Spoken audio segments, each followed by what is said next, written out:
আপনারা দেখেছেন যে এই যে আসামিদেরকে যারা গত সরকারের মন্ত্রী ছিলেন, এমপি ছিলেন, উপদেষ্টা ছিলেন, সচিব ছিলেন, তাদেরকে গ্রেপ্তার সোনারিশ দেখানো হচ্ছে, রিমান্ডে নেওয়া হচ্ছে, এমনকি প্রতিটা মামলায় তাদেরকে গ্রেপ্তার করা হচ্ছে, যা আইনের শাসনের পরিপন্থী এবং ন্যায় বিচারের পরিপন্থী এবং মানবাধিকার লঙ্ঘিত হচ্ছে বলে আমি মনে করি।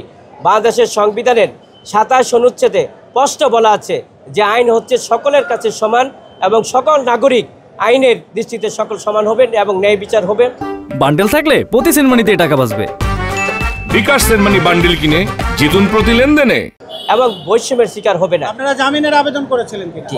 আমরা জামিনের আবেদন করেছি, কিন্তু বিজ্ঞ আদালতে আমরা এও বলেছি যে এই যে ঘটনার সাথে তাদেরকে সোনারিশ দেখানো হয়েছে, সোনারিশ দেখানো হতে গেলে সুনির্দিষ্টভাবে অভিযোগ থাকতে হয়। একটা হচ্ছে যে কোনো ইতিপূর্বে যারা এই মামলায় আসামি গ্রেপ্তার হয়েছে তাদেরকে 161-এ আমাদের নাম বলতে হবে এবং 164-এ নাম বলতে হবে এবং ঘটনার সময় সিসিটিভির ফুটেজ এগুলি দেখাতে হবে। বিজ্ঞ আদালতে 3টির একটি উপাদানও আয়ুষ সাহেব সেগুলো উপাদানগুলো বিজ্ঞ আদালতে দাখিল করতে পারে নাই। অর্থাৎ আমাদের বিরুদ্ধে কোনো 161-এ কোনো আসামি বলেছে বা 164-এ বলেছে বা ভিডিও ফুটেজও আমাদেরকে এই ছবিতে দেখা গেছে এরকম আয়ুষ সাহেব তথ্যপত্র দিতে পারে নাই।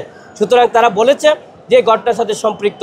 সুতরাং মহামান্য হাইকোর্টের উচ্চ আদালতে আছে নির্দিষ্ট উপাদান ছাড়া, নির্দিষ্ট কারণ ছাড়া কোনো আসামিদেরকে সোনারিশ দেখানো যাবে না, যা সম্পূর্ণ ন্যায় বিচারের পরিপন্থী এবং মানবাধিকার পরিপন্থী এবং আমরা মনে করি সেই জামিনে আমরা ন্যায় বিচার হতে বঞ্চিত হয়েছি।